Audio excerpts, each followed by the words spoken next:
Hi నమస్తే. Welcome to special interview on కులగణన, గొల్ల కుర్మల కులగణన. గొల్ల కుర్మ కులగణనలో గొల్ల కుర్మల సంఖ్య తగ్గించారనేది రాష్ట్ర వ్యాప్తంగా ఒకసారిగా ఆందోళన వ్యక్తం చేస్తున్నారు.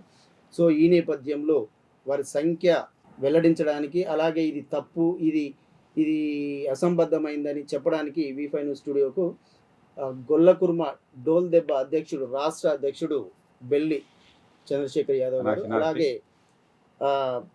గొల్లకుర్మ డోల్ దెబ్బ రాష్ట్ర సెక్రటరీ జనరల్ బత్తుల శ్రీనివాస్ యాదవ్ గారు మన వి5 న్యూస్ స్టూడియోలో ఉన్నారు. సో వారి వాదన ఏంది, ఏమైంది అనేది వారిని అడిగి తెలుసుకుందాం. చెప్పండి చంద్రశేఖర్ యాదవ్ గారు. ఇప్పుడు రీసెంట్గా కులగణన ప్రకారంగా విడుదల చేశారు.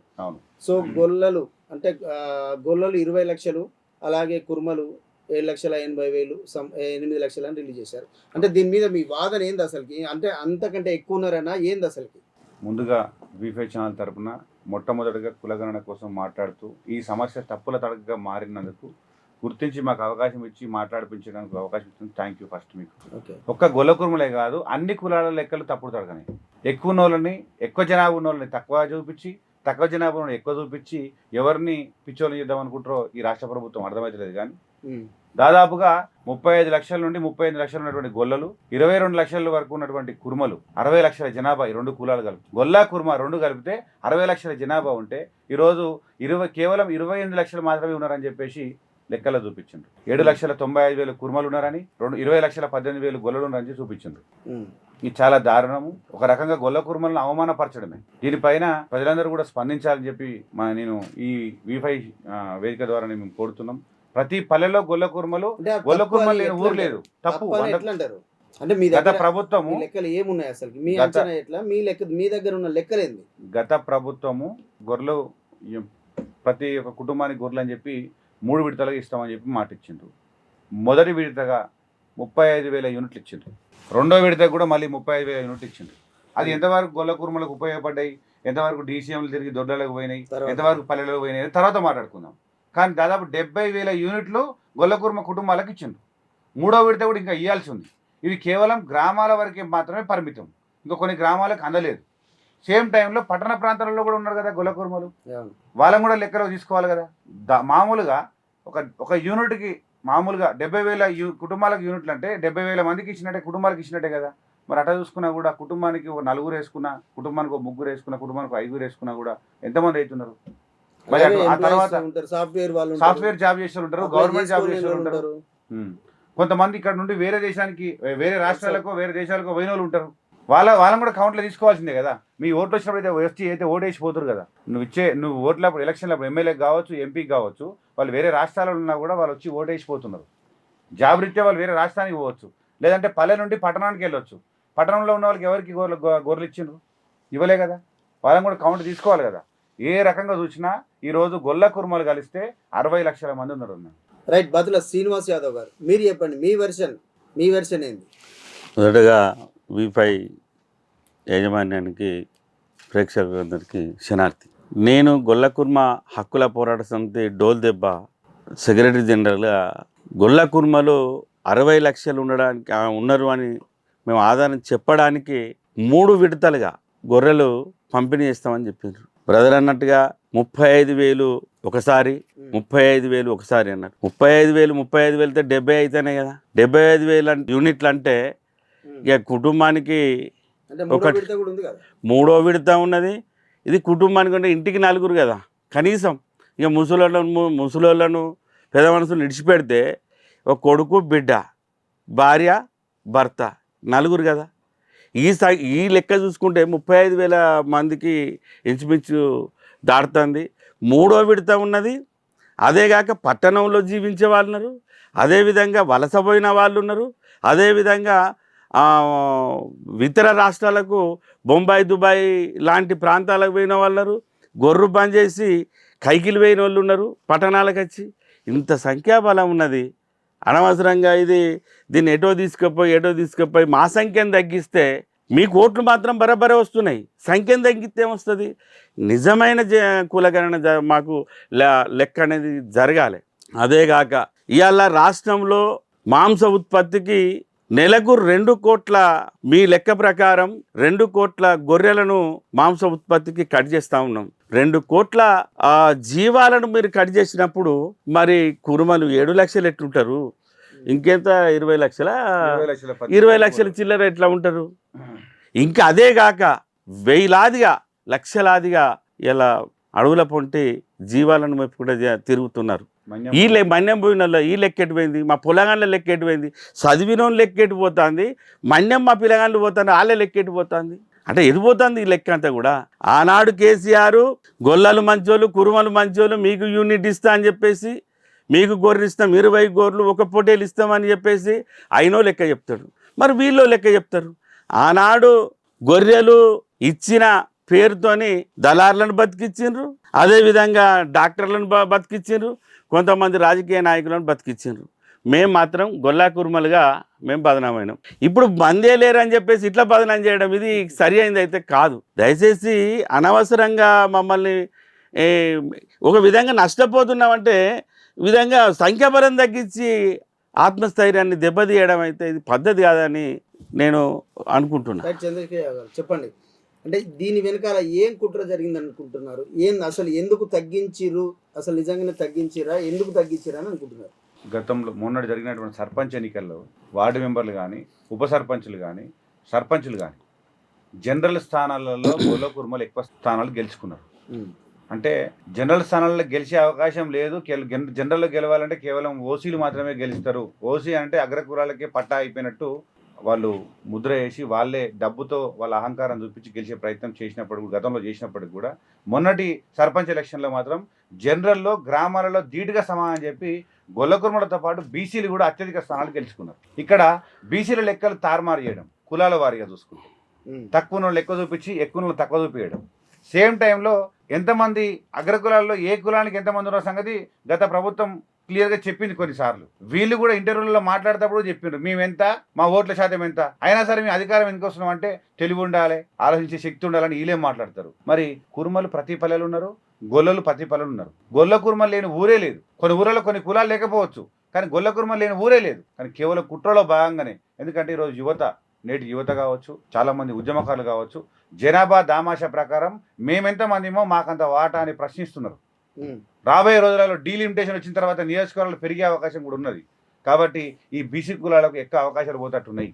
అంటే అధికారం వైపు అడుగులేస్తే మాకు ప్రమాదం జరుగుతుంది అని చెప్పి ఉద్దేశించి కూడా చేయొచ్చు.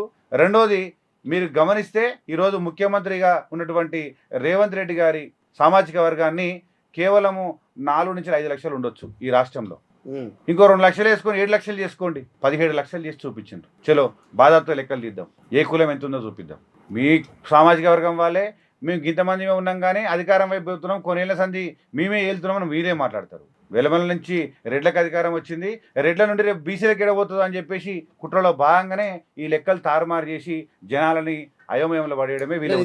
17 లక్షలు లేరనుకుంటారా? ఖచ్చితంగా లేరు. ఉంటే బాధాతో లెక్క పెడదాం. అడివేత లేరుగా. అంటే ఎట్లా చెప్తారు? ఊరికైనా మనం గుడ్డిగా కాకుండా ఎట్లా, అంటే మీ క్యాలిక్యులేషన్, మీ అజంప్షన్ ఎట్లా? ఊరికి ఒక గ్రామానికి ఎన్ని కుటుంబాలు రెడ్డి కుటుంబాలు ఉన్నాయి, కుటుంబాలు వెలమ కుటుంబాలు ఉన్నాయి, ఎన్ని కుటుంబాలు కర్ణపోలు ఉన్నారు, ఎన్ని కుటుంబాలు వైశ్యులు ఉన్నారు, ఇవన్నీ లెక్క అయితే ఉంది కదా. అత్యధికంగా గొలకుర్మలు, ముదిరాజులు, గౌడ్లు, పద్మశాలీలు, మున్నూరు కాపులు, ఎస్సీలు, లంబాడి సోదరులు, వీళ్ళే కదా ఎక్కువ శాతం గ్రామాలలో ఉండేది. వాళ్ళు మన అన్ని కులాలు కలుపుకుంటే మేజర్గా ఉంటే ఊరికి 4 కుటుంబాలు 5 కుటుంబాలు అగ్రకుల కుటుంబాలు ఉన్నాయి. మరి ఊరంతా ఉండే గొల్ల కుర్మలు కావచ్చు, మిగతా సామాజిక వర్గాలు తక్కువ చూపించి వీరు 17 లక్షలు చూపిస్తే ఆ లెక్క మనకు అర్థం కాదా? దీన్ని ఏం సైంటిఫిక్గా నిరూపించిన అవసరం ఏం లేదు. వాళ్ళు బాధాతుగా లెక్క చేస్తే మేము కూడా పాలు పంచుకుంటాం ఆ కులగణనలో. ఖచ్చితంగా మీరు వాళ్ళు పారదర్శకంగా ఉంటే మేము కూడా క్లారిటీ చెప్తాం. అంటే లెక్కలు తారుమారు చేసిరు అంటున్నారా, లేదా జనాభా లెక్కలప్పుడు వీళ్ళు సరిగ్గా అంటే కులగణన వాళ్ళు పాల్గొనలేదని అంటున్నారు? వాస్తవంగా కులగణన, నేను రీసెంట్లీ ఊళ్ళే అడిగితే ఏదో కులగణన జరుగుతుందని చెప్తున్నారు. అసలు మా ఇళ్ళకు రాలేదు, మా మందల కాడికి రాలేదు, ఎవరు లెక్క అడగలేదు. లెక్క అడగకుండా ఎట్లా తెలుస్తుంది? కుర్రాగడి జంగార్లో 50 మందలు ఉన్నాయి, వాళ్ళందరూ అక్కడ పోయినారు కదా. రీసెంట్లీ దాదాపు ఒక 5-6 డెలివరీ అయినారు, కుర్రాగడి గుట్టాల్లో ఉన్నారు మందల కాడ. ఆ పిల్లగాళ్ళ లెక్క అద్దా మరి? ఎట్లా సాధ్యమవుతుంది? లెక్క అనేది ఇంటింటికి పోతే తప్ప లెక్క దొరకదు. మీకు అంతగానం అనిపిస్తే మాకేం రూపాయి ఇవ్వకుని మా పిల్లలకు, మా పిల్లలు మీ ఆఫీసర్లు వెంబడి తోలుతాం, మేము వస్తాము. ఒక దిక్కేమో అడవులో పొంట తిరిగి అట్ట నష్టపోతున్నాము, ఏది మన్యం పోయి. ఒక దిక్కేమో లెక్క దొరకక మళ్ళీ ఇట్లా మమ్మల్ని ఆగం చేస్తే ఎట్లా? 100%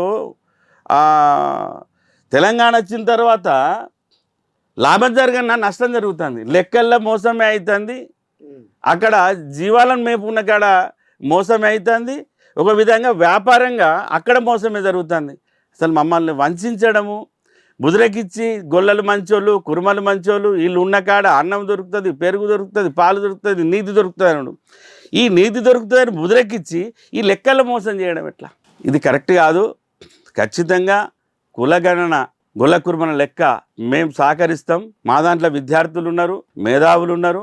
మేము అన్ని కులాలను లెక్క పెట్టేటప్పుడు మేము కూడా వస్తాం, మీకు సహకరిస్తాము. మాకు రూపాయి ఇవ్వకుండా మంచిదే. రైట్. వ్యాపారంలో నష్టం అంటున్నారు, అంటే ఏ విధంగా వ్యాపారంలో నష్టం అంటున్నారు? వ్యాపారంలో నష్టం అనేది ఇవాళ మాంస ఉత్పత్తిలో తెలుగు రాష్ట్రాలల్లో 2 కోట్ల జీవాలను నెలసరికి ఆ మాంస ఉత్పత్తికి ఉపయోగపడుతుంది అన్నారు. మేము కాసే కాడ మోసం జరుగుతున్నది, మాకు అంగళ్ళు లేవు, మేము డైరెక్ట్ వ్యాపారం చేసుకునేది లేదు. మా దగ్గరికి దళారులు వస్తే దళారులకు మా వాళ్ళు ఇస్తే ఆడ నుంచి ఇంకో దళారికి వచ్చి పట్టణంలో అమ్ముతున్నారు. అంటే పసిపిల్లని కదా చూసుకొని ఇలా 5 నెలల పిల్లని చేసి అమ్ముతానేమో ఆడ 3,500కి అమ్ముతుంది. ఇలా అదే మాంసము ఇక్కడ 800కి అమ్ముతుంది. ఇలా 10 కిలోలు వెళ్ళే గొర్రె పొడేలు పిల్ల అక్కడ 3,500కి అమ్ముతుంది, ఇక్కడ 800కి అమ్ముతుంది మటన్. మేము ఎంత లాస్ అవుతున్నాం? ఇంచుమించుగా సగానికి సగం లాస్ అవుతున్నాం ఆడ. మళ్ళా మాకు మందులు అందాయి, అదేవిధంగా దానా అందదు. మా పేరు మీద, మందుల పేరు మీద కోట్లాది రూపాయలు నష్టం మాకు కేటాయిస్తూ ఉన్నారు, మందులు ఇస్తున్నామని. అది మాకు రాలేదు. దానా ఇస్తున్నాం అన్నారు, అది రాలేదు. ఇలా మేము మేపుకుండా పోతున్న సమయంలో ఆ ఫారెస్ట్ వాళ్ళతో ఇబ్బంది, అక్కడ కొడుతూ ఉన్నారు. అంటే అన్ని తీర్ల నష్టమే జరుగుతుంది, కులగణన కూడా నష్టమే జరుగుతుంది. అంటే మాంసం ఇప్పుడు అక్కడ నుంచి ఇక్కడికి వచ్చే వరకు 800 అవుతుంది, అక్కడ మనకు తక్కువ వస్తుంది అనేది అంటున్నారు. అంటే ఏ విధంగా చేస్తే బాగుంటుంది అనేది మీ అభిప్రాయం? ఖచ్చితంగా ఒక సెల్ ఫోన్ తయారు చేసే కంపెనీకి రేటు కేటాయించుకునే హక్కు ఉంది, అయినా మార్కెట్లో చేసుకునే హక్కు ఉంది. మేము గొర్రెను పెంచి దాన్ని ముర్రు తుడిచి దాన్ని బొడ్డు కట్ చేసి పాలు పట్టించి ఆ పిల్లలు 10-15 కిలో పిల్లని చేసిన తర్వాత రేటును డిసైడ్ చేసే హక్కు మాకు కాకుంటే మరి ఇంకెవడికి ఉంటుంది? మమ్మల్ని అడవికే పరిమితమై గ్రామానికి పరిమితం చేసి అగ్రకులాలు ఇక్కడ వ్యాపారం రూపంలో అక్కడికి వచ్చేసి మా దగ్గర ఉన్న సంపదను తీసుకొచ్చి ఇక్కడ మనం పట్టణానికి రానియకుండా, పట్టణంలో ఉన్న మా కులాలను అక్కడ మార్కెట్ అప్పచెప్పకుండా ఈ మందిపాలు చేస్తే మేము ఏమనుకుంటాం? మీరు పెట్టుకోవచ్చు కదా, వారు ఎవరు వద్దంటారు, ఎవరు అడ్డుపడుతున్నారు? మీకు అడ్డుపడడం ఏంది? మాకు అప్పుడు ఆ మార్కెట్ మాకు ఇవ్వాలి కదా. పాలల్ల చైర్మన్లు వాళ్ళు ఉంటారు, పాల ఉత్పత్తి కాడ మార్కెట్ కమిటీ కాడ చైర్మన్లు వాళ్ళు ఉంటారు, గుళ్ళ కాడ ఆధిపత్యం చేసేది వాళ్ళు ఉంటారు. మేము ఎక్కడ చేసేది? ఇవాళ సబ్సిడీలా 1 కోటి రూపాయలు గొర్రెల యూనిట్కి 1 కోటి రూపాయలు ఉంటే 50 లక్షల సబ్సిడీ ఇస్తున్నారు. 50 లక్షల సబ్సిడీ ఇవాళ రాష్ట్రంలో ఎంతమందికి ఇచ్చిండ్రు? లెక్క దిగిండ్రి. ఫామ్లు మేమేమో దేశాలు పట్టుకొని తిరగాలి, అడవుల పొంటి దెబ్బలు తినాలి. సబ్సిడీలు ఇస్తారు కదా, బాగానే ఉంది కదా. అగ్రకులాలకు పోతున్నాయి, గొల్ల కుర్మలకు ఇస్తలేరు ప్రత్యేకంగా. అసలు వ్యాపారం ఎవరైనా చేసుకోవచ్చు, అది వచ్చిందనే చెప్పినాడు కాసేటోనికి ఇవ్వాలి కదా, మేసేటోనికి ఇస్తారు. కాసేటోనికి కాదు, సబ్సిడీ మేసేటోనికి ఇస్తున్నారు. సబ్సిడీలు వేరే వాళ్ళు తీసుకుంటారా? అగ్రకులాలే. కేవలం గొల్ల కుర్మలకి ఏం చెప్పలేదు కదా. ఇది గొర్రెలెక్కడి గంగల గొర్రెలు లేదు, ఏం లేదు. పెద్ద ఫామ్ పెడతాడు, ఓ షెడ్, పాత షెడ్ ఉంటుంది. అలా మా వాళ్ళే మందాలు తీసుకుపోయి ఇట్లా చూపిస్తారు. ఇక వచ్చి ఫోటోలు తీసుకొని వెళ్ళిపోయిన తర్వాత సబ్సిడీ మాఫ్ అవుతుంది 50 లక్షలు. మా గొర్రెలు మాకు పోతాయి. మాకు తెలియదు. ఇలా చాలా చోట్ల సబ్సిడీ బంధమే. నేను ఛాలెంజ్ చేస్తున్నా, ఖచ్చితంగా మీరు సబ్సిడీ ఎక్కడెక్కడైతే ఇచ్చిండ్రో బేషరతుగా మరి అందరం కలిసి పోదాంపా. ఇలా మీ మీడియా వాళ్ళు రావాలి, పాలకపక్షం రావాలి, ప్రతిపక్షం రావాలి, మేధావులు రావాలి, గొర్రెల కాపరిగా మేము వస్తాం. మీరు బయట పెట్టాలి కదా అది. ఇప్పుడు మీరు బయట పెడితే అది మీడియా చూపించడానికి అవకాశం ఉంటుంది. ఇప్పటి వరకు తెలియదు, ఓన్లీ గొర్రెల కురుమలకే సబ్సిడీ ఇస్తారు కదా గొర్రెలు పెంచడానికి అనేది బయట తెలిసిన నిజం. ఇది నిజం కదా. మన కేసీఆర్ గారు గొర్రెలు ఇచ్చారు, మీ పత్రికలు మీ ఎలక్ట్రానిక్ మీడియా కదా బయట పెట్టింది. ఈ ఆంధ్రలో ఉన్న గొర్రెలు మంచిర్యాలకు వస్తాయి, ఇటు మహబూబ్ నగర్ పోతాయి, అదే అటు పోతుంది, లాస్ట్కు కబేలకు పోయి అది కథం అయిపోతుంది, పెళ్లిలకు ఖరాబ్ అయినాక పెళ్లిలకు పోతుంది. కళ్ళ నిండా నడిచింది కదా. తీసుకొచ్చిన డీసీని కూడా దింపకుండా ఇచ్చినట్టు ఫోటోలు దింపుకొని నడిపించిండు. జంతు ప్రేమికులు కుక్కలను సంపద్దు అన్నారు. ఈ గొర్రె అటుపోయి ఇటుపోయి దాన్ని నడిచే పరిస్థితి లేదా, కబేలకు పోయి మాంసంగా మారి ఖరాబ్ అయిన మాంసంగా హోటల్గా పోతాను. కళ్ళ నిండా కనిపిస్తుంది కదా. ఆరోగ్యమైన మాంసం తినాలి కదా. మనము కోట్లాది రూపాయలు కుంభకోణమైనది మన గవర్నమెంట్ బయట పెట్టింది కదా. ప్రధానంగా గొర్రెల పైన సబ్సిడీ అంటే ఇతర కులాలకు అగ్రకులాలకు అనేది వెళ్తుంది అనేది మీ ఆరోపణ. అవును, ఆరోపణ నిజమే, అది ఆరోపణ లేదు. ఆరోపణ గొల్ల కుర్మోడు ఎక్కడ కానీ ఆరోపణ చేయరు. ఇప్పుడు గొర్రెలు పెంచేది గొల్ల కుర్మలు. 100% సబ్సిడీలు వేరే వాళ్ళకి ఎందుకు పోతాయి? ఆ బిజినెస్ వేరే పాలన ఎవరి చేతులు ఉంటే వాళ్ళ దుడ్డు ఉందో బర్రె అంటారు కదా సామెత. ఇప్పుడు అట్లా అయిపోయింది. మాకే కుర్మలే కాదు కదా, వృత్తి దోపిడీ అన్ని కులాలే జరుగుతుంది. ఇప్పుడు ఊర్లలో నాయ బ్రాహ్మణులు ఉన్నారు, వాళ్ళు కురోజు పైన ఆధారపడి బతున్నారు. మరి హైదరాబాద్లో సెలవులు చేతులు ఉన్నాయి, అదే నాయ బ్రాహ్మణులు అదే మంగళ కులం వాళ్ళే వచ్చి చేస్తున్నారా? చేస్తలేరు కదా. మంచి మంచి సెలవులు కార్పొరేట్ స్థాయిలో పెట్టి అగ్రకులం నడిపించుకుంటున్నారు. దానికి కూడా ప్రభుత్వంకైనా ఎలాంటి రాయితీ తీసుకోవాలో అలాంటి రాయితీలు తీసుకొని పనిచేస్తున్నారు. రజక కులస్తుల పరిస్థితి కూడా అదే. మంచి డ్రై క్లీనింగ్ షాపులు కూడా అగ్రకులాలను నడిపించుకుంటున్నారు. ఊర్లలో అవమానపడి కులవృత్తిని కాపాడుకొని కులవృత్తిమే బతికేటోళ్ళేమో ఆ కుల సోదరులు. అది వ్యాపారంగా మారేటప్పటికి మాత్రం ఇతర కులాలు వచ్చి చేరిపోతారు. అలా డ్రై క్లీనింగ్ షాప్ పెట్టిండ్రు, కానీ పెళ్లిగాంగా పోలు వసుడు కూడా వాళ్ళే రావాలి, వస్తారా? అగ్రకులాలు రావాలి. కలగోర్లు తీస్తారు కదా, మరి వాళ్ళే రావాలి. తలంటుడు వాళ్ళే ఆడాలి, అంతే కదా, వాళ్ళే చేయాలి కదా. అంటే ఇస్త్రీ బట్టలు మిషన్తోనే నువ్వు చేస్తావు. కులవృత్తి అక్కడ మేకను కోసే కాడ, కోడింగ్ కోసే కాడ, పెళ్లిల కాడ, ఆ పోలు పోసే కాడ నువ్వెందుకు పని చేయవు? ఖచ్చితంగా ఏ కులం వాళ్ళు ఇట్లా ఆ కులం అన్నప్పుడు ఖచ్చితంగా మీరు ఆ మానేయాలి. ఆ డ్రై క్లీనింగ్ మిషన్లు ఏందో మా వాళ్ళకి వేయాలి. ఈ మాంస ఉత్పత్తికి సంబంధించిన మాకే ఇవ్వాలి. పాల ఉత్పత్తి ఎక్కడనైతే సొసైటీలు ఉంటే మాకే ఇవ్వాలి. ఎక్కడనైతే గుడి, మల్లన్న గుడి, బీరన్న గుడి, ఏ గుడికాడనైనా కూడా మా కుల వృత్తులు మా తాతలు దేవుళ్ళు కదా, మా వాళ్ళు అక్కడ డోలు కొట్టాలి, మా వాళ్ళే పసుపు బండారు పెట్టాలి. ఇది కదా చేసేది. ఎవరు మోసం చేస్తున్నారు? అంటే ఇప్పుడు ఎక్కడ ఉన్న మటన్ షాపులు, చికెన్ షాపులు కూడా మీకే కేటాయించాలంటారు. వెంకాప్ చికెన్ ఉన్నది అనుకో, ఓల్దది రెడ్లది, వాళ్ళు ఉత్పత్తి చేసినప్పుడు వాళ్ళే అమ్ముకుని షాపులు పెట్టుకున్నారు కదా, మాకు ఆ ప్రోత్సహించాలి కదా. ఇవాళ చికెన్ ధర పెరిగింది, ధర పెరిగింది అన్నప్పుడు మక్కలు సబ్సిడీ ఇచ్చిన వాళ్ళకు, మాకు కూడా ఖచ్చితంగా మందులు దాన ఆ యొక్క ఫామ్స్ మాకే ఇవ్వాలి కదా. ఆ యొక్క మాంస ఉత్పత్తి ఏనైతే చేస్తారో అది మాకే ఇవ్వాలి కదా. ఇవ్వకుండా మోసం చేసి అంటే దగా చేస్తే ఎట్లా అన్నట్టు. గొల్ల కుర్మలు మంచోళ్ళే, ప్రతి లీడరు ప్రతి నాయకుడు ప్రశంసలు చేయడమే. రైట్. చికెన్ మటన్ షాపులు అంటే గొల్ల కుర్మలకే కేటాయించాలనేది మీ డిమాండ్ ఎంతవరకు? చికెన్ షాపులు వ్యాపారస్తులు ఎవరైనా చేసుకుంటున్నారు, కానీ ఇక్కడ గొర్రెల మేకల పెంపకదారులు గొల్ల కుర్మలే మేజర్ కాబట్టి 100% గొల్ల కుర్మలే కాబట్టి దీనిపైన వ్యాపారం చేసుకునే హక్కు కూడా గొల్ల కుర్మలకు ఇవ్వాలి. నేను ఒకటి అవకాశం కల్పించాలి. కబేరాలలో అవకాశాలు ఉన్నప్పుడు కూడా ఇతర కులాలు వచ్చి కబ్జా చేసి ఇలా గొల్ల కుర్మలను కూడా బయటికి వెళ్ళే పరిస్థితి ఉన్నది. హైదరాబాద్లో ఉన్నటువంటి చుట్టుపక్కల ఉన్నటువంటి కబేరాలలో కూడా గొల్ల కుర్మలకు స్థానం ఎక్కడిది? అయ్యప్ప అని పనిచేసుకునే పరిస్థితి కాడికే తీసుకొచ్చిండ్రు. అంటే అన్ని చోట్ల అవమానమే, వృత్తికాడ అవమానమే, అధికారం అయిపోయినా సర్పంచ్ వార్డు నెంబర్ చేద్దామన్నా అవమానమే, గెలిచినోని కూడా అవమానించి అన్ని రకాల ఇబ్బందులు పెట్టడమే. ఎవరైనా పుసుకున్న ఎమ్మెల్యేనో ఎంపీనో గెలిస్తే అగ్రకులాల నాయకత్వం వరిదిలో అనకపోతే ఆయనకి బడ్జెట్ కూడా ఇచ్చే పరిస్థితి కూడా లేదు. అంటే రైతులు కూరగాయలు తను పండించిన కూరగాయలు తెచ్చి రైతు బజార్లో అమ్మినట్టు గొల్ల కుర్మలు కూడా తాము పెంచిన అంటే గొర్రెలను మేకలను తీసుకొని వచ్చేసి అలాంటిది ఒక మార్కెట్ని మీరు ఏర్పాటు చేయాలని అంటారు. 100% చేయాలి, తప్పకుండా చేయాలి. ఒక్కటి గుర్తుపెట్టుకుని బ్రదర్, మొన్న జీవాలను మేపుకుంటూ వస్తూ ఉంటారు సాయంత్రం పూట ఒక బుల్లో రచ్చి కొట్టింది, 50 గొర్రెలు చచ్చిపోయినాయి. తాండూరు మన రెబ్బెన ప్రాంతంలో మంచిర్యాల జిల్లాలో ఆమె వర్ణాదినము 50 గొర్రెలు 50 గొర్రెలు చచ్చిపోతే ఇన్సూరెన్స్ లేదు. లేదు, మాట్లాడినాడు కూడా లేదు. అరే పాపం. పిల్లలు చచ్చిపోయినట్టు ఏడుస్తున్నారు, సొంత పిల్లలు కుటుంబ సభ్యుడు చచ్చిపోయినట్టు ఏడుస్తున్నారు.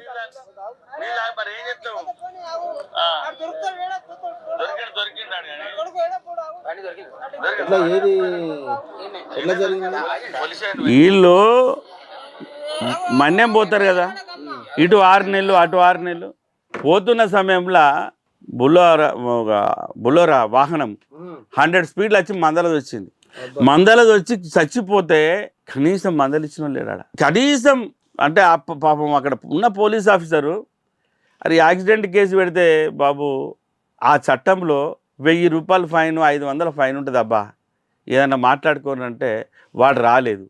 ఆ బండి వాని పేరు మీద లేదు. వీళ్ళకి ఏం చదువు రాదు, ఏం బాబు పిటిషన్ రాస్తావా అంటే సబ్డా నిల్చొని చూస్తాడు. అంటే అంత ఘోరమైన పరిస్థితి ఉంటుంది. జీవాలు వాస్తవంగా కళ్ళకెదురు అయినట్టు కనిపిస్తుంది, గొడవరినట్టు దొరుకుతుంది. అంటే దీనికి ఇన్సూరెన్స్ ఏమైనా ఉందా? ఇన్సూరెన్స్ లేదు. ఇన్సూరెన్స్ కట్టుకుంటే 1 ఇయర్ పనిచేస్తుంది. దీనికి ఇలా అధికారికంగా 2 కోట్ల జీవాలను వ్యాపారం జరిగినప్పుడు 2000 కోట్ల రూపాయల వ్యాపారం ఒక నెలకు వచ్చేసి అధికారిక లెక్కల ప్రకారం గూగుల్ సెర్చ్ చేస్తే దొరుకుతుంది. అయితే కనీసం 2000 కోట్ల రూపాయలు వ్యాపారం నడిచినప్పుడు ఒక కనీసం 3% మా కేటాయించినట్టయితే మా పైసలతోని ఇలా గవర్నమెంటే ఖచ్చితంగా ప్రతి జీవానికి ఎంతైతే ఖరీదు అవుతుందో దానికి ఇన్సూరెన్స్ కట్టాలి. ఆ ఇన్సూరెన్స్ ఇలా రైతుకు పోవాలి. అది పోవట్లేదు. అంతకుముందు కాగజ్ నగర్ ప్రాంతంలో బూడిదల పడ్డాయి, వేడి బూడిదల పడితే 200 గొర్రెలు వచ్చినాయి.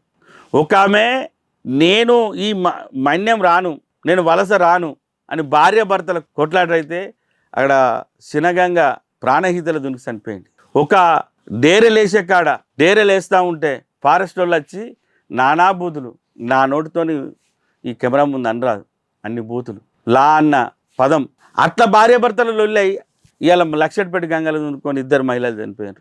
వర్ణానిద్దాం. అడవిలో పోతా ఉంటే పిడుగు పాటుకు పడి దాదాపు 100 గొర్రెలు చచ్చిపోయినాయి. అసలు మన మీడియాలో ఎంత చాలాసార్లు వచ్చింది. అక్కడ మనుషులు చచ్చిపోతారు. గొల్ల కుర్మలు చాలా మంచోళ్ళే, నాయకులే అంటారు, చచ్చిపోతారు. ఆడ అడవిలో మేపనిస్తలేరు. బంజర్లు కబ్జా చేసుకున్నారు. బీడు భూములల్లో కబ్జా అయినాయి. రియల్ ఎస్టేట్ వ్యాపారం నడుస్తుంది. మరి మాంసం అయితే తింటురు కానీ వాటిని మేపడానికి ప్రభుత్వము అంటే భూముల్లో హక్కు కల్పించడం లేదని అంటున్నారు. 1000%. మహారాష్ట్రకు పోతే వాళ్ళకు చట్టం ఉంది. దాని ప్రకారము వాళ్ళు అక్కడ ఇంతంత కట్టించుకొని అక్కడ మేపుకొని ఇస్తున్నారు. మన వాళ్ళు తెలివి అక్కడ ఇది ఫారెస్ట్ వాళ్ళు ఇచ్చిన ఒక లెటర్. కెమెరా చూపించండి. ఏందది? కొంత ఆ లోకల్గా ఉన్న ఆ గొల్ల కుర్మలకు కొంచెం అమౌంట్ వేసి ఆ సంవత్సరం అంతా అక్కడ ఆ అడవిలో తిరగడానికి హక్కు కల్పించే హక్కు పత్రం ఇది. పోరాటం చేసిన తెలంగాణ ఈ గడ్డకు అంటే ఇది ఇచ్చేది లేదా? కనీసం ఈ జీవాలను కాపాడుకునే ఒక చట్టం తయారు చేయలేదా? వాళ్ళు అంటారు అన్న మేము అక్కడ మా చుట్టాల మీద పోయి మేపుకుంటున్నామని. ఇక్కడ పరిస్థితి లేదు. ఇవాళ న్యాచురల్గా పెరిగిన అడవిని ధ్వంసం చేసి దాన్ని దున్ని డీఫ్లవింగ్ చేసి నీలగిరి చెట్లను పెడతారు. నీలగిరి చెట్టును పెడితే ఇలా గొర్రె తినది. నీలగిరి చెట్టు కింద గడ్డి మొలవది. ప్రభుత్వ ఫారెస్ట్ ల్యాండ్ ప్రభుత్వ భూమిలో అంటే అక్కడున్న ప్రజలకు అవసరాలకు ఉపయోగపడేది అడవి. కార్పొరేట్ కంపెనీలకు ఉపయోగపడేది కాదు కదా. అక్కడ ప్రజలు బతకాలి కదా. అక్కడ గొర్రె బతకాలి, బర్రె బతకాలి, ఆవు బతకాలి. ఇలా ఆవును ప్రేమించమంటారు కదా, ఆవు బతకాలి. అంటే నీలగిరి చెట్లే పెంచడం వల్ల వచ్చే నష్టం ఏంది అసలు? నీలగిరి చెట్టు పెట్టడం వల్ల దాని కింద గడ్డి మొలవది. అది 50 ఫీట్ల హైట్ పోతుంది. దానికి చీడపీడ కూడా పట్టది. దాంతో ఎవరికి లాభం? ఇలా మంచిర్యాల జిల్లాలో జైపూర్ ప్రాంతంలో నీలగిరి కటింగ్ చేసినారు. అది ఎక్కడికి పోయింది? కటింగ్ చేసిన కట్టే గుజరాత్కి పోయింది. గుజరాత్ కంపెనీకి ఉన్నది. అంటే దాంతో ఏం లాభం ఉన్నది? మనకు ప్రజలకైతే ఏం లాభం లేదు, కార్పొరేట్ కంపెనీలకు లాభం. అయితే అందులో ఉన్న కోతి, పెద్ద పులి, రకరకాల జీవాలు ఊర్ల మీదకి వస్తున్నాయి. అడవి జీవాలని కూడా ఊర్లోకి వచ్చే పరిస్థితి. కోతి ఎందుకు వస్తుందండి? మన చిన్నప్పటికకు ఏదైనా గుళ్ళకాడికి పోతే కోతి కనిపించేది. మన చిన్నపిల్లలం కోతిని చూసి ఆనందపడేది. ఇలా ఆ కోతి వచ్చి మనసులో కొరుకుతుంది. అది ఆనందపడుతుంది మనం చూసి. అలా ఆనందపడు అది భయపడి దాడి చేస్తుంది. నా అడవిని స్వాధీనం చేసుకున్న మానవుని అంతు చూడాలని అమాయకులం మీద పడుతుంది. అది ఖచ్చితంగా గొల్ల కుర్మల డిమాండ్ ఒకటే, అడవిలో భాగం ఇవ్వాలి. ఆనాడు ఎప్పుడైతే మేపుకున్నామో ఆ హక్కును కల్పియాలి. నీలగిరి తోటలను బంద్ చేయాలి. అంటే నీలగిరి తోట బదులు ఏం పెట్టాలి అంటే సహజ సిద్ధంగా ఏదైతే పెరుగుతుందో పండ్ల తోటలు, పండ్ల నేచర్, అసలు నువ్వు అడవి నువ్వు ముట్టకుంటే అదే దానిచ్చి అదే పెరుగుతుంది. నీలగిరి తోటకు పెంచితే ఫెర్టిలైజర్ కొనిపోతాడు, కోట్లాది రూపాయలు నష్టమే కదా దానికి. నువ్వు గొర్రెని ఇడిచిపెట్టు, గొర్రె నీకు అది ఆ కొమ్మని కడిగేది కదా, అది నీకు ఎరువైతుంది కదా. ఆ మూత్రం పోస్తానో లేకుండా పెండ ఇస్తానో అప్పుడు అది నేచురల్ అవుతుంది కదా. అది లేకుండా నువ్వు అనవసరంగా మా కులాలను వాస్తవంగా మేము గొర్రెలను ఇలా కాయడం ఆపేస్తే నీకు బలమైన ఆహారం దొరకదు, పాలు దొరకవు. ఏదైతే మీ అగ్రకులాలకు మా సబ్సిడీలను అంటే అట్లా ఒక విధంగా భూములు రాజకీయంగా అట్లా దోపిడీ జరుగుతుంది. ఇట్లా ఒక విధంగా సబ్సిడీలను దాచిపెట్టి మాకచ్చే నోటికాడి బుక్క వాళ్ళకే ఇస్తున్నారు. మేము ఆ ఫాములు మాకు ఇవ్వమంటున్నాం. మాకచ్చే మేము ఏదైతే ఉత్పత్తి చేస్తూ ఉన్నామో మాంసంలో ఆ వాటాలో మా పిల్లలకి హాస్టళ్ళు కట్టాలి, విద్యను అందియాలి. ఆ విధంగా అదే విధంగా మాకు మాంసం పట్టణ ప్రాంతంలో ఉన్న మా పిల్లలకు ఆ షాపులు ఇవ్వాలి. అక్కడ మార్కెట్ ఫెసిలిటీ అరేంజ్ చేయాలి. అడవి సరిహద్దుల్లో అడవిలో టెంట్లు ఆడ ఉండండి. మన్యం పోతే భార్య భర్త పిల్లలు అందరూ పోతారు. వాళ్ళ రవాణా కోసం వెహికల్ అరేంజ్ చేయాలి.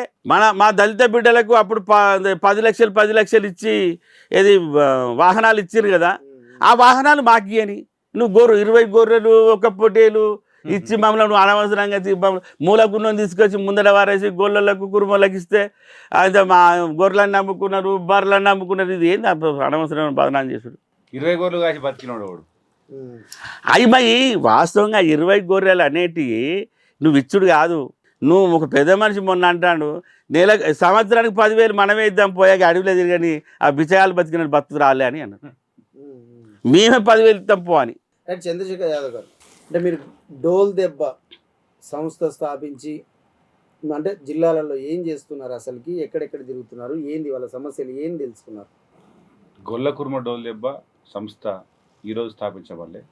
95-96లోనే గొల్ల కుర్మ డోల్ దెబ్బ వ్యవస్థాపకులు తెలంగాణ ఉద్యమకారులు బెల్లి కృష్ణన్న, శ్రీరామ్ రాములన్న, వద్దుల మల్లేశన్న, కిరు సిద్ధులన్న, తెలంగాణ గానకోకిల బెల్లి లలితక్క, ఇట్లా గొల్ల కుర్మల అందరి సహకారంతోనే గొల్ల కుర్మ డోల్ దెబ్బ ఉద్యమం ఆ రోజు తెలంగాణ మలదేశ ఉద్యమం పుట్టినప్పుడే గొల్ల కుర్మ డోల్ దెబ్బ ఉద్యమం కూడా పుట్టింది. ఈ గొల్ల కుర్మ హక్కుల పోరాట సమితి డోల్ దెబ్బ పుట్టి ఈ రోజుకి ఇప్పటికి ఈ సంవత్సరానికి 30 సంవత్సరాలు. కానీ డోల్ దెబ్బ ఉద్యమం తర్వాత తెలంగాణ ఉద్యమంలో చాలా ఉవ్వెత్తుగా ఎప్పుడైతే ఆ తెలంగాణ ఉద్యమానికి ఇటు కుల సంఘాల నిర్మాణానికి కూడా ఒక ఆదర్శంగా గొల్ల కుర్మ డోల్ దెబ్బ సంస్థ అందరికీ ఆదర్శంగా నిలిచింది. 3 సంవత్సరాల గ్యాప్లోనే 99లో అంటే 96లో ఒక పెద్ద బహిరంగ సభ భువనగిరిలో ఆ రోజు ఇప్పటి వరకు కూడా ఎవరు కూడా భువనగిరి కాలేజ్ గ్రౌండ్ని కూడా స్వచ్ఛందంగా ఎవరు కూడా ఆ కాలేజ్ గ్రౌండ్ నింపలేకపోయింది. ఆ రోజుల్లోనే ఒక 25 నుండి 30 వేల మంది భువనగిరి కాలేజ్ గ్రౌండ్లో నిండింది సభ, గొల్ల కుర్మ డోల్ దెబ్బ సభ.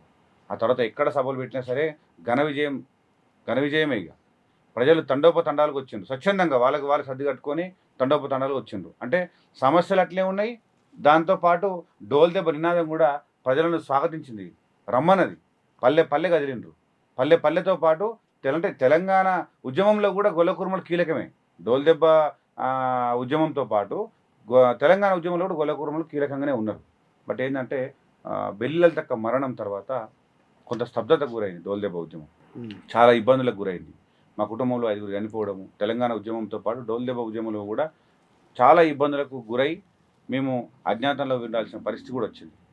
ఆ తర్వాత 2009, 2010 ప్రాంతంలో లలితక్క జయంతి వర్ధంతుల సందర్భంగా జిల్లాలలో మరొకసారి గొల్ల కుర్మ హక్కుల పోరాట సమితి డోల్ దెబ్బ పునర్నిర్మాణం చేద్దామనే ఆలోచనతోటి కొన్ని కార్యక్రమాలు చేస్తూ వస్తున్నాము.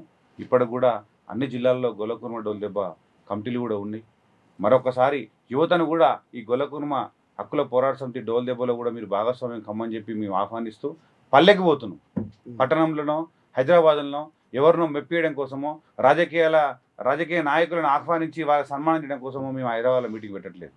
పల్లెకి పోతున్నాం, పల్లెలో సమస్యలు తెలుసుకుంటున్నాం. గొల్ల కుర్మలకు ఉన్నటువంటి సమస్యలు చాలా సమస్యలు ఉన్నాయి. ఇలా అడవి పైన హక్కు లేని పరిస్థితి ఉన్నది. రాష్ట్రం లోపల మేకలు తీసుకుపోయి అక్కడ మేపుదామంటేనేమో అడవికి రాణిస్తలేదు, బయటనేమో మేత లేని పరిస్థితి ఉన్నది. ఓవేళ స్టేట్ దాటిపోదామంటేనేమో దొంగల బాధ ఉన్నది. నిజంగా గొల్ల కుర్మలను భయపెట్టించి ఏదో దొంగల మూట వచ్చి గొర్రెల మేకలను ఎత్తుకపోతే కూడా పట్టించుకున్న నాదుడు లేడు. దీంతో పాటు ఒగ్గు కళాకారుల సమస్యలు. మన గుళ్ళో మన ఒగ్గు పూజారి ఉండాలనేటువంటి ఆలోచనతోటి చాలా వరకు కార్యక్రమాలు చేసుకు వస్తున్నాం.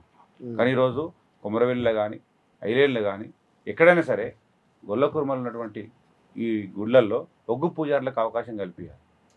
ఒగ్గు పూజారులు అవునన్నా కాదన్నా ఒక గొప్ప కళని వాళ్ళు అలవర్చుకొని పల్లె పల్లె తిరుగుతూ దేవుని లగ్గాలు చేస్తూ మల్లన్న దేవుని లగ్గము, ఎల్లమ్మ తల్లి లగ్గము, బీరప్ప లగ్గం చేసుకుంటూ దేవుళ్ళ కళ్యాణం చేసుకుంటూ పండుగలు చేసుకుంటూ వారి జీవనం కొనసాగిస్తుంటారు. కానీ వాళ్ళకు కూడా అనేక రకమైన సమస్యలు ఉన్నాయి. అంటే సాంస్కృతిక నేపథ్యాన్ని కాపాడుతున్నది గొల్ల కుర్మలు.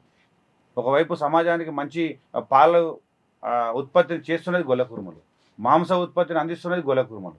కానీ వీళ్ళ జీవన విధానం మాత్రం అంధకారంలో ఉంటుంది. కాబట్టి ఈ పల్లెకు మనం వెళ్ళి గొల్ల కుర్మ సమస్యలపైన మాట్లాడుతూనే ప్రభుత్వానికి కూడా ఈ సమస్యలపైన పరిష్కారం దిశగా మీరు ప్రభుత్వం సహకరించాలని చెప్పి కూడా మేము కొంతమంది ప్రతినిధి బృందంగా తొందరలోనే ముఖ్యమంత్రి రేవంత్ రెడ్డి గారిని కలిసే అవకాశం ఉన్నది. వాళ్ళు కలిస్తేనేమో వాళ్ళకి కలిసి మా సమస్యలు చెప్పుకుంటాం, లేదు అవకాశం ఇవ్వకపోతే మరొక నిర్ణయం తీసుకొని ఊరికొక డోలు ఇంటికి ఒక గొర్రె సమస్యలు పరిష్కారం చేస్తేనేమో చేసిండ్రు. గత 10 ఏళ్ల ప్రభుత్వం గొల్ల కుర్మల ఓటు లేకుండా ఏం రాలే. గొల్ల కుర్మల ఓట్లు వేస్తేనే కేసీఆర్ కూడా సీఎం అయిండు. అట్లనే మార్పు కావాలంటే రేవంత్ రెడ్డి మార్పు తీసుకొస్తాడు కాబట్టి రేవంత్ రెడ్డి గారిని కూడా నమ్మి ఆయనకు కూడా ఓట్లు వేయడం జరిగింది గొల్ల కుర్మలు. పల్లె సమస్యలు ఇట్నే ఉండి పట్టించుకోకుండా ఉంటే ఊరికొక డోలుని ఇంటికి ఒక గొర్రెని తీసుకొచ్చి అసెంబ్లీ ముందర వచ్చి కూర్చుంటాం. ఎవరితోటి పంచాయతీ లేదు, గొడవ లేదు. ఎందుకంటే గొల్ల కుర్మలది అంటే బహుజన కులాలే వీరంగల కులాలు తన పని తాను చేసుకుంటూ పోతాయి. అందులో గొల్ల కుర్మలు కూడా ఎవరు తెరుగు బయటలు కాదు. కానీ మా సమస్యలు పరిష్కారం చేసి నాదుడే లేనప్పుడు మేము ఎవరికి చెప్పుకోవాలి? ఈ రాష్ట్రానికి పెద్దన్న పాత్ర వహించినటువంటి రాష్ట్ర ముఖ్యమంత్రి గారికి చెప్పుకోవాలి. ఆయన ఉండేటువంటి ఆఫీస్ ఏడుంది? సెక్రటరియట్ కాడ, లేదంటే అసెంబ్లీ కాడ. గాడికే వచ్చి ఆ ఇంటికి ఒక గొర్రెని ఊరికొక డోలుని తీసుకొచ్చి అసెంబ్లీ కానే కూర్చుంటాం. వాళ్ళతో పంచాయతీ లేదు, కొట్లాడలేదు. మా గొర్రెలు గానే ఉంటాయి, మా డోలు మేము కొట్టుకుంటూ నిరసన తెలుపుతాం. బత్తుల శ్రీనివాస్ యాదవ్ గారు అంటే మీరు పల్లెల్లో ఎక్కువ తిరుగుతూ ఉన్నారు, చూస్తూ ఉన్నారు కదా, ఇంకా ఎలాంటి సమస్యల్ని ప్రభుత్వ దృష్టికి తీసుకెళ్దామని మేము అంటే గవర్నమెంట్కు ఒకటి విన్నవించుకుంటాను. అంటే రిక్వెస్ట్గా మా సమస్యలు మీరు చేయాలనుకుంటే చిన్నది, చాలా చిన్నది. మీరు దయచేసి మైమర్చిపోయి ఉంటే మాత్రం గొల్ల కుర్మలు ఇలా ఎట్లయితే కేసీఆర్ గారిని ఫామ్ హౌస్లో కూర్చుండబెట్టినామో ఆ విధంగా చేయాల్సి ఉంటుంది. దయచేసి మేమేమంటున్నామంటే మేము ఎవరితో కొట్లాడట్లేదు. మా సమస్యలు అడవిలో హక్కు కల్పించాలి కంపల్సరీ, బంజరు భూములను ఇవ్వాలి కంపల్సరీ, చెరువు సికం భూములు ఇవ్వాలి కంపల్సరీ, తుమ్మలు పెంచాలి కంపల్సరీ. అడవిలో మన్యం పోయేటప్పుడు పాములు కాటేస్తున్నాయి, మృగాల దారిన పడి చనిపోతున్నారు, దొంగల దాడులు చేస్తే చచ్చిపోతున్నారు. వీళ్ళందరికీ కూడా 50 లక్షల రూపాయల ఇన్సూరెన్స్ ఇవ్వాలి. గొర్రెలకు మేమైతే ఏదైతే పండించిన పంట ఉందో ఈ మాంస ఉత్పత్తి దాంట్లో వాటా అయితే మీకు అయితే ట్యాక్స్ రూపంలో వస్తుందో అలా 3% ఇచ్చి గొర్రెలకు ఇన్సూరెన్స్ ఇవ్వాలి, మా మనుషులకు ఇన్సూరెన్స్ ఇవ్వాలి. ఇలా మా గౌన్లన్నలకి ఏదైతే పింఛన్ ఇస్తున్నారో, మా గౌన్లన్నలకు దెబ్బ తాకితే చెట్టు మీదకే పడిపోతే ఏదైతే కల్పిస్తున్నారో అది మాకు ఇవ్వాలి. మేము నమస్కారం చేసి చెప్తున్నాం. మేము అనవసరంగా ఎవరితోని కొట్లాడబెట్టుకుంటున్నాం కాదు, ఎవరి మీదకి పోయేటోళ్ళం కాదు. కాకపోతే మా మంకు మర్రింది అనుకో, దయచేసి ఆ మంకు విలువ అయితే మీకు తెలుసు. ఏం మంకైనా ఇక ఒక్కసారి మర్రిందంటే ఇక మర్రి చూసేది లేదు. గత ప్రభుత్వాలు తెలుసు ఎట్లుంటుంది అనేది పరిస్థితి. ఇప్పుడు కూడా ఈ ప్రభుత్వం చూడదలుచుకుంటే వెయిట్ చేయమని చెప్పాలి. మేము ఒకటే, స్థానికంగా ఎమ్మెల్యేలు ఉన్నారు, పాలకపక్షం ప్రతిపక్షం. మా ఓటుకు వచ్చిన మా వాళ్ళు ఒకవేళ మీ దగ్గర పవ్వ కూడా తీసుకొని ఓటేసిన వాళ్ళు కాదు. ఎందుకంటే ఓటు టైంకు మందకాన్ని నుంచి వచ్చి ఓటేసిపోతున్నారు.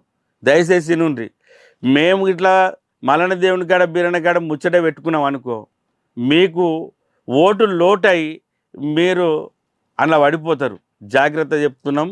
ఖచ్చితంగా ప్రతి ఎమ్మెల్యే గారు, ప్రతి మంత్రి గారు, ముఖ్యమంత్రి గారికి ఎక్స్ప్లెయిన్ చేయండి, చెప్పండి, మా సమస్యలు దయచేసి పరిష్కరించే ప్రయత్నం చేయండి. మేము యుద్ధం చేయట్లేదు, హక్కును అడుగుతున్నాం. ఇది తప్పంటావనా? హక్కును అడుగుతాం, లేకపోతే నిలదీస్తాం, కొట్లాడుతాం.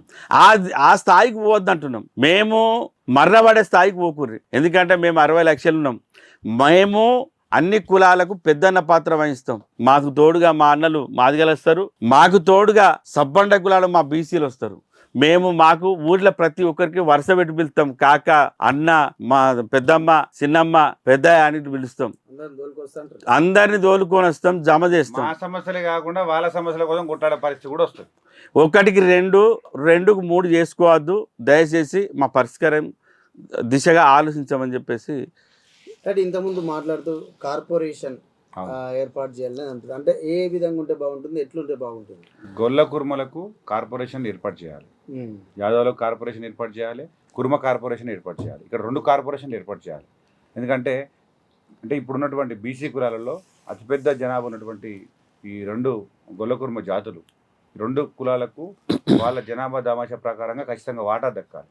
దాంతోపాటు కార్పొరేషన్లు ఏర్పాటు చేసి ప్రత్యేకమైన బడ్జెట్ కూడా కేటాయించాలి. కార్పొరేషన్ ఏర్పాటు చేసినాము, వాళ్ళకు కుర్చీ వేసినాము, ఆయనకు పదవి ఇచ్చినాము, కూర్చోబెట్టినాము అన్నట్టు కాకుండా ఖచ్చితంగా ఈ రాష్ట్ర ప్రభుత్వం అత్యధిక బడ్జెట్ కేటాయించినట్టయితే గొల్లకుర్మ సమస్యలు దాదాపుగా తీరిపోతాయి.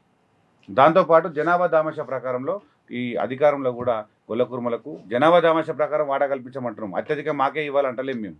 మా బీసీ సోదరులకు, బహుజన సోదరులకు కూడా అవకాశాలు ఇవ్వాలి కదా. కాబట్టి ఎంత అయితే మేము మంది ఉన్నామో గంతవరకే అవకాశం కలిపేది, మాకు ఎక్కువ ఏమొద్దు. మాకంటే అంటే ఇప్పుడున్నటువంటి మాకేమైనా ఎక్కువ అనిపిస్తే అలాగే మీరు న్యాయంగా తీసుకుంటే ఒక 2 సీట్లు ఎక్కువ తీసుకోరు. కానీ మాకు మాత్రం జనాభా దామాషా ప్రకారం మాత్రమే మాకు ఇది. అంటే కార్పొరేషన్, వైశ్య కార్పొరేషన్ అవి ఇవన్నీ ఏర్పాటు చేసినట్టు కదా, ముందు ఏర్పాటు చేసుకున్నారు. ఇప్పుడు వైశ్య కార్పొరేషన్ ఏర్పాటైంది, మిగతా అగ్రకులాల కార్పొరేషన్లు ఏర్పాటైనాయి. వాళ్లకు కార్పొరేషన్ లేకున్నా కూడా రాజ్యమే వాళ్ళది కాబట్టి వాళ్ళు ఏదో సంతకంతోనే పని కదా, వాళ్ళకి కావాల్సిన పనులను చేయించుకుంటున్నారు. కానీ ఇక్కడ అటువంటి అంటే మంచితనంతో, గౌరవంగా ఉంటూ, రాజ్యం పైనటువంటి గౌరవంతో, అధికార యంత్రాంగం పైన గౌరవంతో ఉన్నటువంటి గొల్లకుర్మలని బహుజనులు చులకన చేసి చూసి ఈ కార్పొరేషన్లు ఏర్పాటు చేయకుండా, ఎక్కడ కూడా అవకాశాలు కల్పించకుండా, వృత్తి దోపిడీ చేస్తూ, సాంస్కృతికపరమైన దాడులు చేస్తూ, అనేక రకాలైన నష్టాలు కలిగిస్తూ, రాజ్యాధికారం వైపు రాకుండా చేస్తూ, ఓడిన పుసుకున్న సర్పంచ్, వార్డు నెంబర్ అయితే అనేక రకాల అవమానాలు కల్పిస్తూ, ఇలాంటి గ్రామాల్లో కూడా ఇప్పటికి జరుగుతున్నాయి అట్లాంటి అవమానాలు. ఇట్లాంటివి జరగకుండా చూసుకోవాలని చెప్పి ప్రభుత్వాన్ని మేము కోరుతున్నాం. ఈ కోరిక నెరవేరితే సమస్య పరిష్కారం అయితే మినిమంగానే ఉంటుంది. ఈ కోరిక నెరవేరకపోతే ప్రశ్నిస్తాం. అవునన్నా కాదన్నా వాళ్ళ నిద్ర ఓనియం, మేము నిద్రపోం. ఖచ్చితంగా మోగుతుంది. మేము ఇంకోటి ఏం డిమాండ్ చేస్తున్నామంటే, ఆంధ్రలో ఏ విధంగానైతే సన్నిధి గొల్లకు చట్టం తయారు చేసినారో, మా మా ఒగ్గు కళాకారులకు ఖచ్చితంగా ఒక చట్టం తయారు చేయాలి. మా గుళ్ళకాడ మమ్మల్ని పూజించుకొని ఇవ్వాలి. దయచేసి ఈ పాపం ముల్లె కట్టుకోవద్దని మేము అంటున్నాం. మాకు సబ్బండ కులాలకు, అలా కొంతమంది అగ్ర కులాలు కూడా మా దేవుళ్ళను మొక్కుతారు. మా సబ్బండ కులాలకు మా ఒగ్గు కళాకారుడు, మా ఒగ్గు పూజారి ఏదైతే బండారు ఉంటుందో ఆ బండారు నొచ్చిట పూజించే ఆ భాగ్యం కల్పించామని చెప్పేసి రేవంత్ రెడ్డి గారికి నేను నమస్కరించి చెప్తున్నా. Okay, right. Thank you Chandrashekar Yadav garu, అలాగే శ్రీనివాస్ యాదవ్ గారు. గొల్ల కుర్మల సమస్యలు ప్రభుత్వం పరిష్కరించాలని చిన్నది ఏంటంటే, చెప్పండి. చదువుకున్న విద్యార్థులకు, ఈరోజు చదువుకున్నానుకున్న విద్యార్థులకు, అంటే పట్టణానికి కొంతమంది దగ్గర ఉన్నాడు గొర్రెకుర్మలు, కానీ దాంతోపాటు కొన్ని పట్టణానికి దూరంగా పల్లె ప్రాంతాలు ఉన్న వాళ్ళకు విద్య అందడం లేదు. కాబట్టి అవునన్నా కాదన్నా గొల్లకుర్మలకు ప్రత్యేక హాస్టల్ వసతి కల్పించాలి. అంటే జిల్లాలలో కేటాయించినా పర్వాలేదు, కానీ రాష్ట్రంలో 2 భవనాలు అయితే కట్టిండ్రు. కుర్మ భవనం, కుర్మ ఆత్మగౌరవ భవనం, యాదవ్ ఆత్మగౌరవ భవనం, 2 భవనాలు కట్టిండ్రు. ఆ ఆత్మగౌరవ భవనాన్ని కుట్రపూరితంగా కార్పొరేట్ కాలేజీలకు, కార్పొరేట్ స్కూళ్ళకు ఇచ్చేటువంటి కుట్ర చేస్తున్నారు కొంతమంది షికారిపిటల్లాగా చేరి. కాబట్టి ప్రభుత్వము దీనిపైన ప్రత్యేక దృష్టి పెట్టి గొల్ల కుర్మలకు ఈ భవనాలని, విద్యార్థులకు చదువుకోవడానికి ఆ భవనాలని పూర్తిగా కేటాయిస్తూ, అట్లాగే జిల్లాలలో కూడా ప్రత్యేక హాస్టల్ వసతిని కల్పించాలి. ఎందుకంటే చదువుకు దూరమై అడవిలో బతున్నటువంటి గొల్ల కుర్మలు చాలామంది ఉన్నారు. హాస్టల్ వసతి ఉంటే తల్లిదండ్రులు మన్యం పోయినా సరే ఆ పిల్లలు వచ్చి హాస్టల్లో చదువుకుంటారు. చదువుకున్నాడంటే ఎంతో కొంత సమాజం పట్ల అవగాహన పెంచుకుంటాడు. ఈ సమాజానికి మంచి చేసే గొల్లలు కురుమలు వాళ్ళ పిల్లలు చదువుకోకపోతే కొంత ఇంకా ఉన్నత స్థానానికి వెళ్ళే అవకాశం ఉంటుంది. కాబట్టి విద్యని మేము అందించమని కోరుతున్నాం. దాంతోపాటు ఈ పల్లె ప్రాంతాలలో గొర్రెల మేకలకి ఎట్టయితే వైద్యం అంతలేదో పల్లె ప్రాంతాల్లో ఉన్నటువంటి వాళ్ళకి కావచ్చు, మన్యం పోయిన వాళ్ళకి కావచ్చు, వైద్యం కూడా అంతలేదు. ఒక 6 నెలలు ఇటు నుండి అటు పోతారు, మళ్ళీ మన్యము అటు నుండి మళ్ళీ ఇటు వస్తుంటారు. మిగతా ఈ చుట్టుపక్కల రాష్ట్రాల వాళ్ళు కూడా ఈ తెలంగాణ రాష్ట్రం మీకెళ్ళే మన్యం పోతున్నటువంటి క్రమం ఉంటుంది. కాబట్టి మేత సమస్య ఖచ్చితంగా ఉన్నది, మేత సమస్య ఉన్నది, చదువు సమస్య ఉన్నది. అంటే ఆరోగ్యాన్ని కాపాడుకునే క్రమంలో వైద్యం సరిగా అందట్లేదు. అంటే అన్ని కులాలతో పాటు మాకు కూడా సమస్యలు ఉన్నాయి, కానీ అత్యధికంగా ఉన్నాయి. అడవి దగ్గర ఉన్నాం, పట్టణానికి దూరంగా ఉన్నాం. కాబట్టి ఈ ప్రభుత్వము చొరవ తీసుకొని ప్రత్యేక దృష్టి పెట్టాలి. ఎందుకంటే గొల్ల కూర్మలు లేని ఊరు లేనట్టే గొల్ల కూర్మలు ఓట్లు లేకుండా ఏ ప్రభుత్వం కూడా అధికారంలోకి రాలే. కానీ దౌర్భాగ్యం ఏంటంటే గొల్ల కూర్మలు లేని మంత్రి పదవి కూడా మొట్టమొదటి గవర్నమెంట్ ఇది. ఎవరికి చెప్పుకోవాలి మా బాధలు ఉంటే? మంత్రివర్గంలో గొల్ల కూర్మలే లేరు. ఇక్కడ ప్రతిపక్ష పార్టీలో గెలిచిన వాళ్ళకి మీరు ఇవ్వలేరు, మేము ఇవ్వమని అడగలేము. కానీ మీ పార్టీ గెలిచినటువంటి అధికార పార్టీ గెలిచినటువంటి గొల్ల కూర్మలు అయితే ఉన్నారు కదా, వాళ్ళకి ఇవ్వచ్చు. లేదు అనుకుంటే మీరు పెద్ద మనిషి చేసుకుంటే ఒక ఎమ్మెల్సీ ఇచ్చి కూడా అవసరం అనుకుంటే మంత్రిని చేయొచ్చు. మీ పార్టీలో ఉన్న వాళ్ళకే ఇర్రి, కనీసం మా బాధలు వాళ్ళకని వచ్చి చెప్పుకుంటాం అని చెప్పి దయచేసి కోరుతున్నాం. మీరు ఇవ్వకపోతే మళ్ళీ ఎలక్షన్లు వచ్చేది ఉంటుంది. ఎప్పుడు పుణ్యము ఎప్పుడు అమాసనే ఉండదు. ఒకటి ఎప్పుడు పుణ్యం ఉండదు, అమాస వస్తుంది, పుణ్యం వస్తుంటుంది. ఎలక్షన్లు వస్తాయి, గొల్ల కుర్మలు మళ్ళీ బుద్ధి చెప్పే పరిస్థితి కూడా వస్తుంది. కాబట్టి మీరు గొల్ల కుర్మలు న్యాయం చేసి తీసుకపోతే గొల్ల కుర్మలతో పాటు సబ్బండ జాతులు కూడా న్యాయం చేసిన వాళ్ళు అవుతారు. అదేవిధంగా మన ఆడబిడ్డ డెలివరీ అయితే నిద్రకి ఎడికి పోతుంది, ఇంకో అక్కో ఇంటికో తమ్మునింటికో పోతుంది. మా దాంట్లో డెలివరీ అయిన తర్వాత మందకాడికి పోతారు. మందకాడ ఆ పిల్లలను చూస్తే కన్నీళ్ళు వస్తాయి. వర్షాకాలము అయినందుకు నిద్రకు పోవాలి. అడవి పక్కన డేరే ఉంటుంది. ఓ దిక్కేమో ఫారెస్టులు గుంజేస్తారు, ఓ దిక్కేమో అడవి కాడ ఉన్న దసరా వచ్చిందంటే దొంగలు మేకలు ఎత్తుకపోవడానికి వస్తారు, ఓ దిక్కేమో కొండ దోమలు ఉంటాయి. ఎంత హింస ఉంటుంది. వాళ్ళకి ఏదైతే టెంట్లు గింట్లు ఉంటాయో ఆనాడు అంతకుముందు గవర్నమెంట్లు కూడా ఆ కుల వృత్తులకు ఏదైతే అవసరమో ఆ అవసరానికి తగ్గట్టు ఇచ్చేది. మాకు టెంట్లు గింట్లు గిట్లా సప్లై చేసి అక్కడే ఏదైతే ఏ గ్రామంతో మన్యం పోతారో అక్కడ ఉన్న డాక్టర్లు మాకు ఆ మందకాడికి పోయి ఆ తల్లికి బిడ్డకు ఆ సేవ చేయాలని చెప్పేసి కోరుకుంటున్నాం. గొర్రె జీవాలు దొంగలు ఎత్తుకపోతే పోలీస్ స్టేషన్కి వస్తే వెకిల్ నవ్వులు నవ్వి అవమానించేటువంటి పరిస్థితి కూడా ఉందన్న. దయచేసి పోలీస్ వ్యవస్థకు కూడా నమస్కరించి చెప్తున్నాం. ఏ గొల్ల కుర్మ బిడ్డ వచ్చి మా జీవాలు పోయినాయి, దొంగిలించబడ్డాయి అని చెప్తే తక్షణమే చర్య తీసుకోండి, అది మీ బాధ్యత కూడా. Okay right. చంద్రశేఖర్ యాదవ్ గారు అలాగే శ్రీనివాస్ యాదవ్ గారు, మీ గొల్ల కుర్మల సమస్యలు ప్రభుత్వం వింటుందని ఆశిద్దాం. అలాగే సమస్యలు పరిష్కరిస్తుందని కూడా ఆశిద్దాం. Thank you very much. స్టూడియోకి వచ్చి మీ అభిప్రాయాలు తెలియజేసినందుకు థ్యాంక్ యూ.